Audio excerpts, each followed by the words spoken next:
It all started on a sunny spring afternoon when the cry of a newborn baby echoed through the corridors of Santa Clara Hospital in the city of São Paulo. Beatriz, a young mother of 28, held her newborn daughter Luisa in her arms, tears of joy streaming down her face. Next to her, Ricardo, her husband, smiled proudly, hardly able to believe the perfection of that little being who was now part of their lives. "She's beautiful, Bea," said Ricardo, gently stroking his daughter's head. "So small, so fragile, I can't wait to see her grow up." Beatriz smiled, exhausted but radiant. "She's perfect, Ricardo. Our little Luisa." The couple could hardly imagine that those moments of pure happiness would be the last they would have with their daughter for many years. 3 days later, as they were preparing to leave the hospital, the unthinkable happened. A woman dressed as a nurse entered the room, claiming she needed to take the baby for some routine tests. Beatriz, still recovering from childbirth, didn't suspect a thing. It wasn't until half an hour later, when the real nurse arrived for discharge, that panic set in. Luisa had disappeared. The days that followed were a blur of despair, frantic searches and shattered hopes. The police were called. Posters were put up all over the city. Television reports appealed for information, but Luisa seemed to have disappeared without a trace. Meanwhile, little Luisa was taken far away to an uncertain and dark fate. The woman who kidnapped her, driven by an obsessive desire to have a child, soon realized that she wouldn't be able to look after the baby properly. In an act of desperation and remorse, she abandoned Luisa in front of an orphanage on the outskirts of the city, leaving only a small gold necklace with a heart-shaped pendant next to the baby. Years passed, and Luisa grew up on the streets of São Paulo. The orphanage, overburdened and underfunded, was unable to keep her for long. By the age of 6, she was wandering the streets, surviving on petty theft and the occasional charity from strangers. The necklace, her only connection to an unknown past, became her most precious possession. Luisa learned the hard lessons of life on the streets early on. Her eyes, once bright and innocent, took on a premature hardness. Her small, thin body bore scars, both physical and emotional, from a life of deprivation and constant danger. But despite everything, a flame of hope continued to burn in her heart. Every night before falling asleep in whatever corner she could call a temporary shelter, Luisa would hold the necklace against her chest and whisper a prayer. "Please take me home. Wherever it is, please take me home." Meanwhile, Beatriz and Ricardo never gave up on finding their lost daughter. The years passed, leaving deep scars on their faces and in their souls. But hope, however fragile, persisted. They kept Luisa's room intact, like a sanctuary of memories and unfulfilled dreams. "Sometimes I wonder if we're just torturing ourselves," said Beatriz one night, sitting on the bed that should have been Luisa's, holding a teddy bear that had never been hugged. "Maybe we should accept that she's gone." Ricardo knelt in front of her, taking her hands in his. "No, Bea, we can't give up. She's out there somewhere. And one day we'll find her, I promise." It was on an autumn afternoon, almost 12 years after Luisa's disappearance, that fate finally intervened. Beatriz was at the mall, doing some routine shopping, when her eyes caught a glimpse of something familiar. A ragged little girl, no more than 12 years old, was walking furtively among the people, her watchful eyes looking for an opportunity to steal something to eat. But it wasn't the girl's appearance that caught Beatriz's attention. It was the necklace. A small gold necklace with a heart-shaped pendant, identical to the one she had put around the neck of her newborn daughter so many years ago. Beatriz's heart raced. Her hands began to shake. Could it be? After all these years? She slowly approached the girl, fearing that she might run away at any moment. "Hello," Beatriz said softly, her voice trembling with emotion. "That's a very beautiful necklace you have." Luisa, taken by surprise, instinctively grabbed the necklace. Her eyes, suspicious and frightened, examined Beatriz. "It's mine," she said defensively. "It's always been mine." Beatriz felt tears welling up in her eyes. "I know, darling, I know it's yours." Do you remember where you got it?" Luisa hesitated, confused by the kindness in the woman's voice. "No, not really. I've always had it. It's the only thing I have." At that moment, Beatriz knew. With a certainty that came from the depths of her being, she knew she was standing in front of her lost daughter. "Luisa," she whispered, her voice barely audible. The girl took a step back, alarmed. "How do you know my name?" Beatrice couldn't hold back her tears. "Oh my God, it's you, it really is you." Before Luisa could react, Beatrice wrapped her in a tight embrace, sobbing uncontrollably. Luisa, confused and frightened, remained rigid in the stranger's arms. "Please," said Luisa, her voice trembling. "You're scaring me. Who are you?" Beatrice pulled away, gently holding Luisa's shoulders. "My name is Beatrice, and I'm your mother, Luisa, your real mother." Luisa's world seemed to spin. Mother? She had a mother? How was that possible? So many conflicting emotions flooded her that she could hardly breathe. "No," she said, shaking her head. "No, that can't be true. I don't have a family. I've always been alone." Beatrice, sensing the panic in her daughter's eyes, tried to calm her down. "I know this is hard to believe, darling, but it's true. You were taken from us when you were just a baby. We never stopped looking for you." Luisa looked around frantically, searching for an escape route. It was all too much. It had to be some kind of trick, some kind of trap.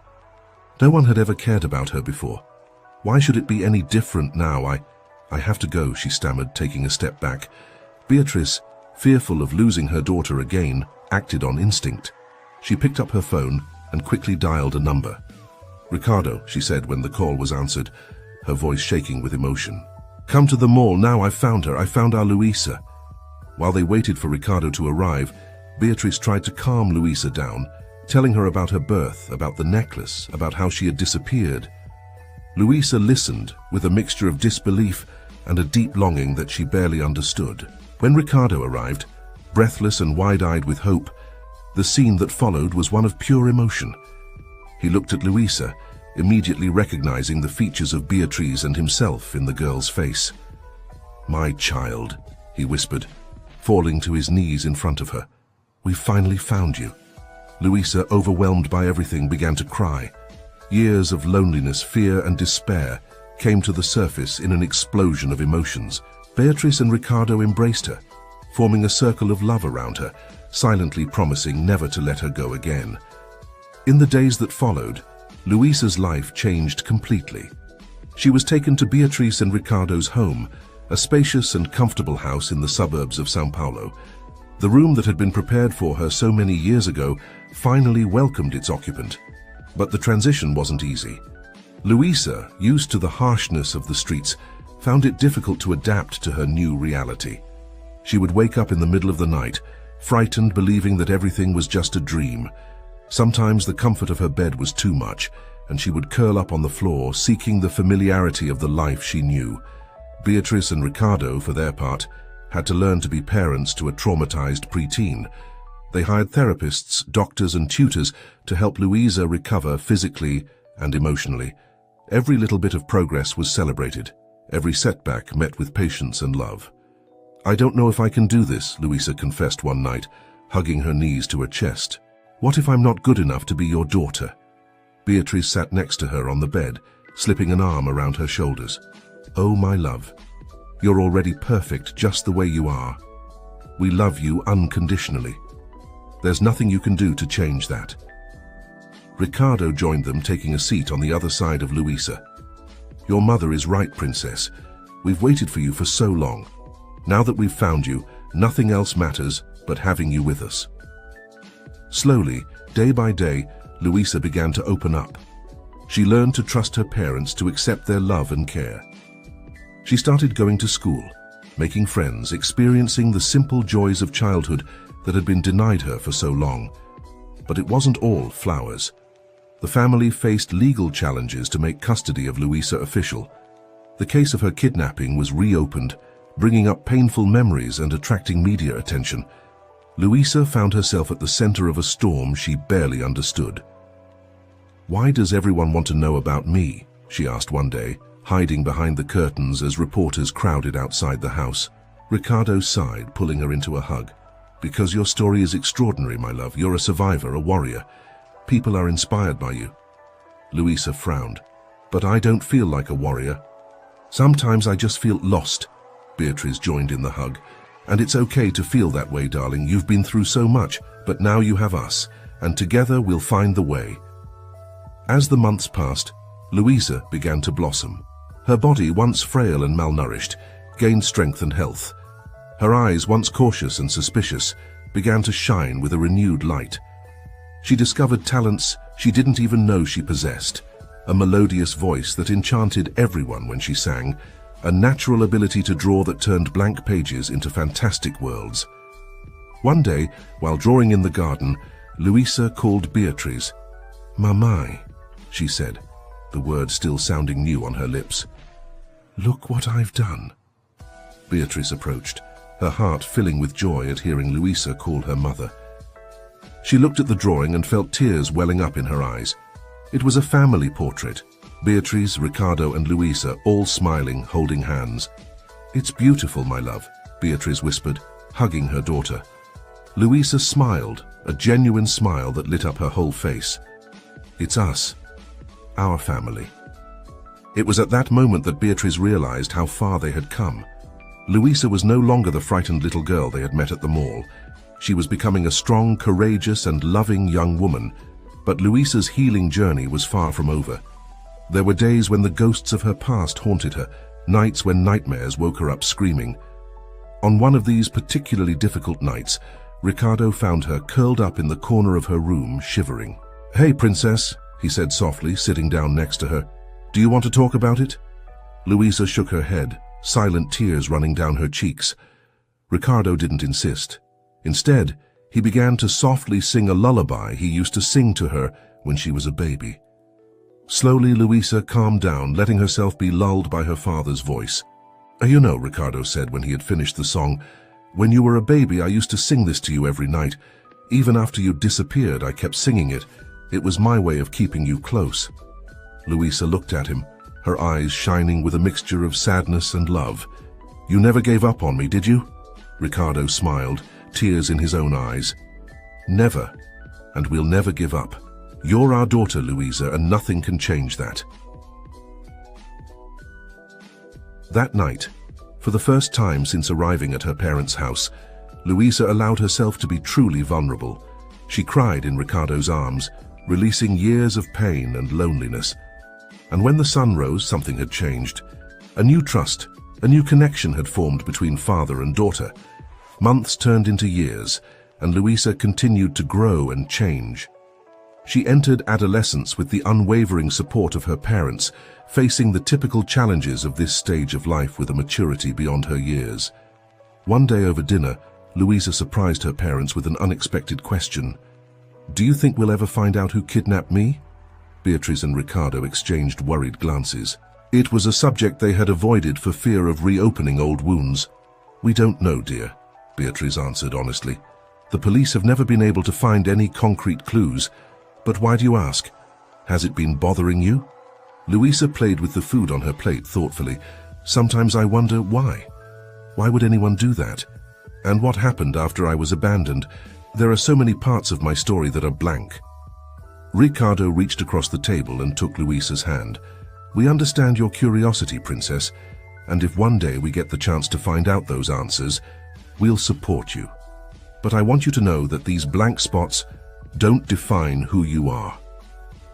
Your story began long before that day in the hospital and will continue far beyond it." Louisa smiled, squeezing her father's hand. "I know, it's just, sometimes I feel like I have two lives, the one before you found me and the one now." Beatrice stood up and walked over to Louisa, hugging her from behind. "And both lives are part of who you are, my love. The brave girl who survived on the streets and the incredible young woman you are becoming. We love every part of you." That conversation opened doors to many others. Louisa began to share more about her experiences on the streets, the painful memories, but also the moments of kindness and hope she had experienced. Beatrice and Ricardo listened with heavy hearts, but also with a deep sense of admiration for their daughter's resilience. As Louisa approached the end of high school, she began to think seriously about her future. Her experiences had awakened in her a strong desire to help other children in vulnerable situations. "I want to study social work," she announced one day over breakfast. "I want to make a difference in the lives of children like I was." Beatrice and Ricardo couldn't be prouder. They saw how their daughter had turned her pain into purpose, her tragedy into triumph. "We will support you in whatever path you choose, my love," said Beatrice, her eyes shining with pride. Ricardo agreed, adding with a smile, "But don't be surprised if I show up on campus occasionally to check that you're eating properly." Luisa laughed, rolling her eyes playfully. "Dad, I survived on the streets for years. I think I can handle college cafeteria food." The family laughed together, a sound that had become commonplace in their home, but never ceased to be precious. When the day came for Luisa's graduation, the emotion was palpable. She was radiant in her gown, her face glowing with a mixture of pride and anticipation for the future. Before the ceremony, Beatrice found her alone in her room fixing her cap. "I have something for you," said Beatrice, handing Luisa a small box. Luisa opened the box and gasped. Inside was a new necklace, similar to the one she had always worn, but this one had 3 hearts intertwined. "The middle heart," explained Beatrice, "is your original necklace. The other 2 represent your father and me. No matter where life takes you, Luisa, we will always be connected." Tears welled up in Luisa's eyes as she hugged her mother. "Thank you, Mom, for everything, for never giving up on me, for loving me unconditionally, for giving me a home." Beatrice held Luisa's face between her hands. "Oh, my love, you've given us so much more than we could ever have dreamed of. You taught us the true meaning of strength, of forgiveness, of love." At that moment, Ricardo entered the room. "Hey, are my favorite girls ready? We have a graduation to go to." Luisa smiled, putting on her new necklace. She looked at her parents, feeling a wave of gratitude and love so intense that she could hardly breathe.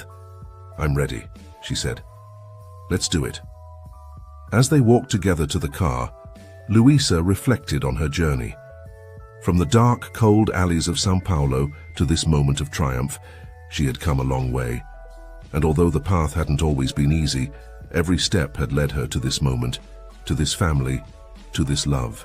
When Luisa took to the stage to receive her diploma, she saw her parents in the audience, their faces glowing with pride and love. And at that moment, she knew with absolute certainty she was home. No matter what the future held, she would face it with courage, knowing that she had the unconditional love of her family to support her. And so, Luisa turned over a new leaf in her life, ready to write the next chapters of her story. If you've watched this far, it's because you're enjoying the story, so please consider subscribing to the channel and commenting on where you watch this video from. Getting back to the story. The college years brought new challenges and opportunities for Luisa. She excelled in her studies, applying her unique life experience to better understand the complexities of the social welfare system. Her professors often praised her unique perspective and genuine empathy for the disadvantaged. During her second year, Luisa began interning at a shelter for homeless children. It was an emotionally intense experience that brought back many of her own memories. But instead of letting it get her down, she channeled these emotions into her work, determined to make a difference. One afternoon, while working at the shelter, Luisa met Maria, a 10-year-old girl with suspicious eyes and a defensive attitude that was painfully familiar to her. "Hi, Maria," Luisa said softly, taking a seat next to the girl. "How are you today?" Maria shrugged, avoiding Luisa's gaze. "Whatever. It's not like anyone really cares." Luisa felt her heart squeeze. How many times had she said those same words herself? "You know, Maria," she began, "I used to think exactly like you." This captured Maria's attention. "You?" she asked, looking at Luisa skeptically. "But you seem so normal." Luisa laughed softly. "Well, I wasn't always like this. I spent years living on the streets just like you. I didn't think anyone in the world cared about me." Maria's eyes widened. "Really? And what happened?" "I found out I was wrong," Luisa replied with a gentle smile. "There were people who cared. I just didn't know it yet. And you know what? I care about you, Maria, and I'm here to help you if you let me." At that moment, something changed in Maria's eyes. A tiny spark of hope ignited, and Luisa knew she had found her true calling. In the months that followed, Luisa worked tirelessly with Maria and the other children at the shelter. She organized group therapy sessions, tutoring and recreational activities. But most importantly, She offered these children something she herself had craved for so long: unconditional understanding and acceptance. At home, Beatrice and Ricardo watched their daughter grow with pride. They saw how Luisa's difficult experiences had turned into a driving force for good. "You're doing an incredible job, Princesa," Ricardo said one evening after Luisa had shared some stories about her day at the shelter. Luisa smiled, but there was a shadow in her eyes. "Thanks, Dad, but sometimes it's hard seeing these children go through what I went through. It hurts." Beatrice approached, wrapping Luisa in a tight hug. "Oh, my love, of course it hurts. But it's that pain that makes you so special in this job. You understand these children in a way that few others can." Luisa nodded, tears in her eyes. "I just wish I could do more. I wish I could save them all." Ricardo joined in the hug. "Now, you can't save everyone, Princess, but every life you touch, every child you help find hope, but that's a miracle. Never forget that." Her parents' words echoed in Luisa's mind in the years that followed. She graduated with honors and immediately began working full-time at the shelter. Her work caught the attention of social workers and psychologists across the country, who were impressed by her innovative approaches and her ability to connect with the most difficult children. One day, Luisa received an unexpected call. It was the director of a major social research institute, inviting her to lead a pioneering project focused on reintegrating street children into society. "Your work is revolutionary, Ms. Luisa," said the director. "We believe that your personal experience combined with your academic background could bring a unique and valuable perspective to this project." Luisa was speechless.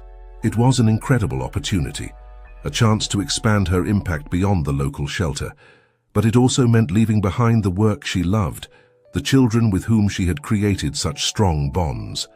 That evening, she shared the news with her parents, seeking advice. "It's a difficult decision," she admitted. "On the one hand, it's a chance to make a difference on a national scale. On the other, I feel like I'd be abandoning the children here." Beatrice took Luisa's hand. "My love, you would never abandon these children. The work you've done here, the impact you've had, that will never disappear. And think of how many more children you could help with this new project." Ricardo agreed. "Your mother is right, Princess. Sometimes in order to do the most good, we need to take a step beyond our comfort zone. But no matter what you decide, we will support you 100%. Luisa reflected deeply on her decision over the following weeks. She talked to her colleagues at the shelter, to the children she had helped over the years, and even to Maria, who was now a teenager about to be adopted by a loving family. "You should go," Maria told her during their last conversation. "You showed me that it's possible to have hope, Luisa. Now you can show it to many more people." With tears in her eyes, Luisa hugged Maria. "Thank you," she whispered, "for reminding me why I do this." And so, with a heavy heart but full of hope, Luisa accepted the new challenge. In the years that followed, she worked tirelessly, traveling the country, sharing her story and her knowledge. She helped develop new assistance programs, trained social workers, and influenced public policy. Her work did not go unnoticed. At the age of 35, Luisa was invited to give a speech at the UN on the rights of children in vulnerable situations. As she stepped up to the podium, she saw her parents in the audience, their faces glowing with pride. She touched the necklace around her neck, the three intertwined hearts reminding her of where she came from and of all the love that had brought her there. "Ladies and gentlemen," she began, her voice strong and clear, "I am here today not just as a social welfare specialist, but as someone who has lived on the streets, who has known despair and loneliness. I'm here to tell you that every child deserves a home, deserves love, deserves a chance. And with the right effort, we can make that happen." As Luisa spoke, her story touched hearts around the world. She spoke about her own journey, about the children she had helped over the years, about the importance of never giving up hope. "Every child is a miracle," she concluded, tears shining in her eyes. "Each life is precious, and when we offer love and support, when we show these children that they matter, we don't just change their lives, we change the world."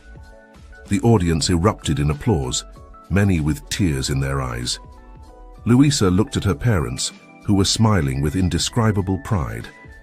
At that moment, she felt the weight of her journey, from scared little girl on the streets of São Paulo to confident woman on the UN podium.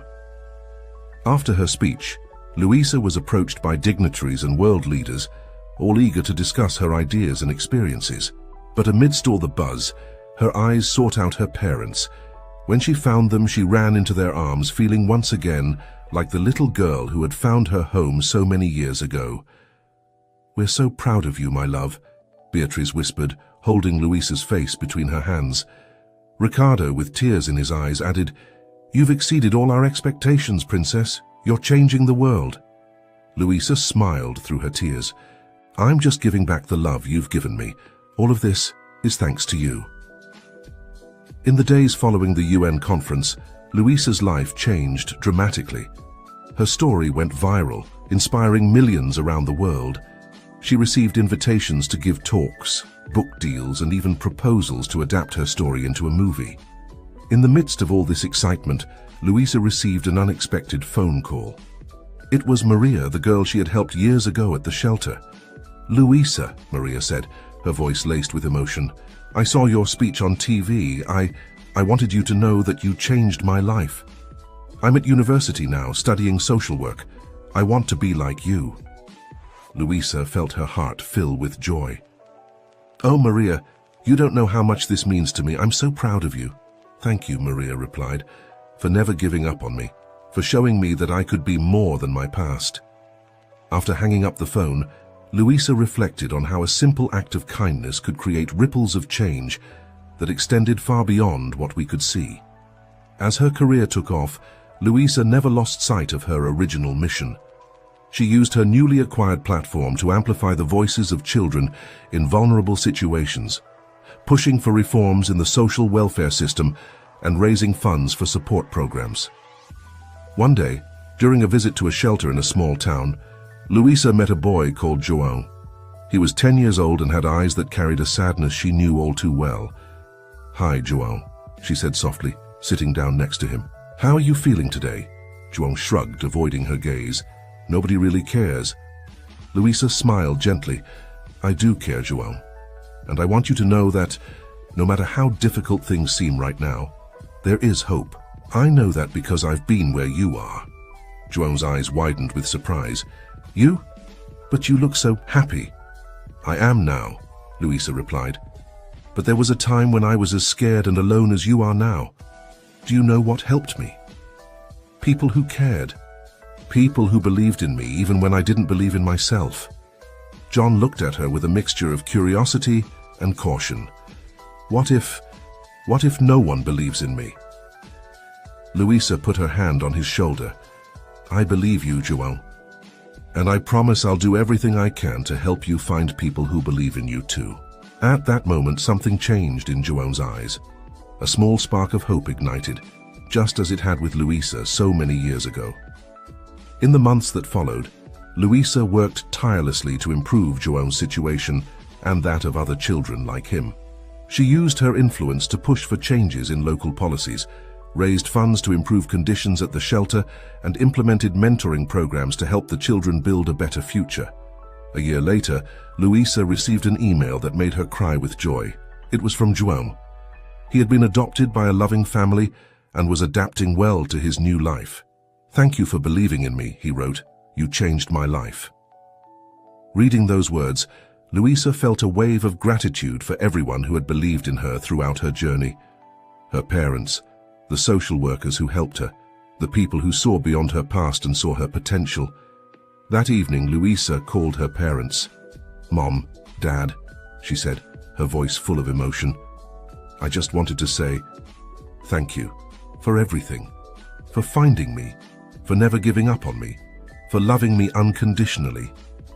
"Oh dear," Beatrice replied, her voice breaking. "We're the ones to thank. You taught us the true meaning of love, perseverance, and hope."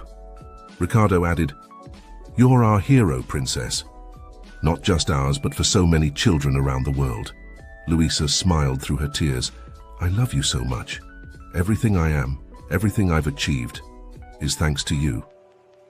As she hung up the phone, Luisa looked at the photo on her desk, her with her parents on the day of her graduation. Next to it was a new photo of her with João and his adoptive family, all smiling brightly. At that moment, Louisa understood that her story wasn't just about personal overcoming. It was about the transformative power of love, family, and hope. It was about how one life touched by love could, in turn, touch countless other lives. She picked up a pen and began to write. Perhaps it was time to share her story with the world in a new way. A book, she thought, not just about her journey, but about all the children she had met along the way. A book to inspire hope, to show that no matter how dark the night may seem, the dawn always comes.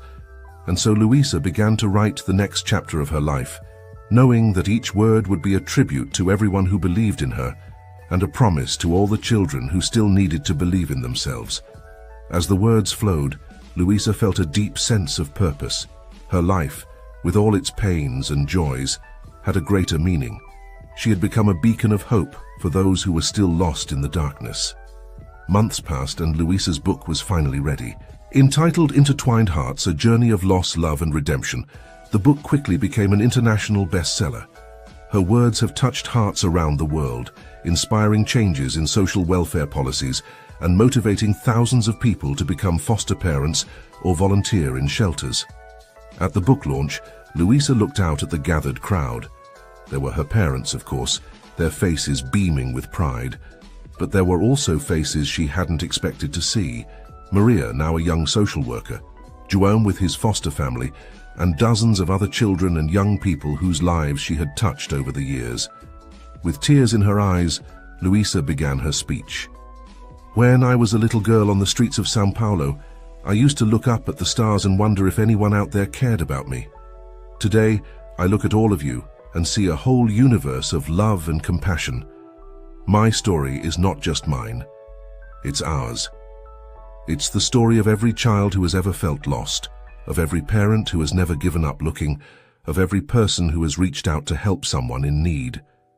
She paused, her voice laced with emotion. This book is a promise to every child out there who is still waiting to be found. You matter, you are loved, and there is a place for you in this world. When she finished speaking, the room erupted in applause. Louisa came down from the stage and was immediately enveloped in a warm hug from her parents. We're so proud of you, my love, Beatriz whispered. Ricardo added, his voice breaking, You've exceeded all our expectations, princess. Louisa smiled through her tears. I'm just giving back the love you've given me. All of this is thanks to you. That night, as Louisa prepared for bed, she picked up the necklace her parents had given her at her graduation. The 3 intertwined hearts. She held it against her chest, feeling the weight of her journey, the joy of her present, and the hope for the future.